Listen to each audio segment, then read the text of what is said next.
Hello there. Welcome to week 2. And this week, I wanted to start off the quick tip with the first of the 6 ways that we can organize speeches. So we're going to talk about how can we set up our speech so that it makes sense to our audience. And we're going to look at the first one, which is chronological order. This one should be pretty self-explanatory, right? It's in the order of time. It's how things progress in date order. It is one that we typically fall on, and it's sort of almost a cliche in a lot of points. For the self-introduction speech, for example, it says don't do chronological, because everybody does chronological. I was born, and then I did this, then I did this, then I did this. Yes, it's one way to organize things as we pass through time, and we do a lot of stuff organizing as we pass through time.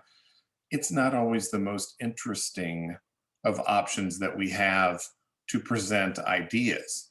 And a lot of times we can look at some of the other organizational patterns and think, this one might be cooler, or this might present things from a different point of view that stands out and people will remember.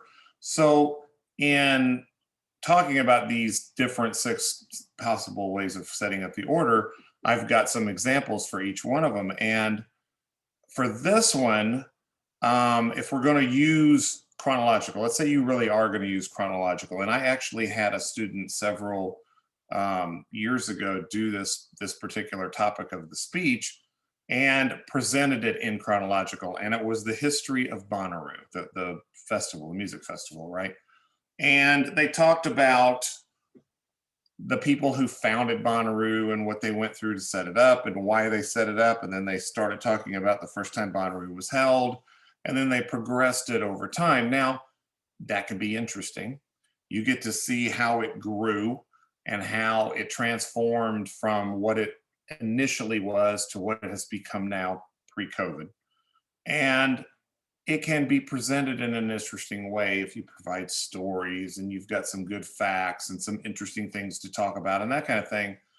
But there are other ways that you can present Bonnaroo than just chronological order. And this is also true with pretty much every topic you can think of.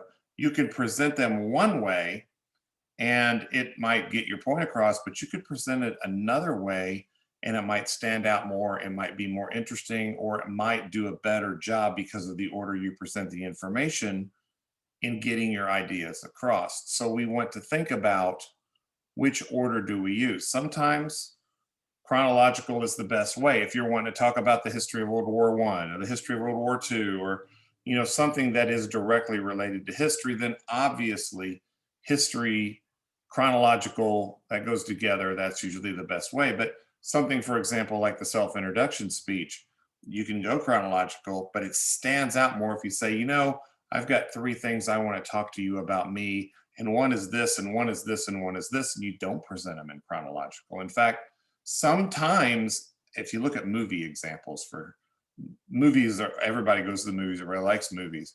The ones that really stand out are the ones that grab your mind and you're like, what's going on here? And a really good example is the movie Pulp Fiction by Quentin Tarantino.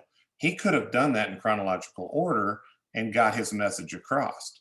But by doing it in the way he presented it, the middle first, and then it goes to the ending at some points, and then it goes to the beginning at some points, and you don't really get the whole picture until the end, and you're like, that was brilliant.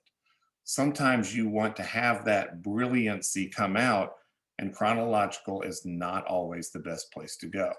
So that's certainly one organizational pattern, but as we'll see, there are some others.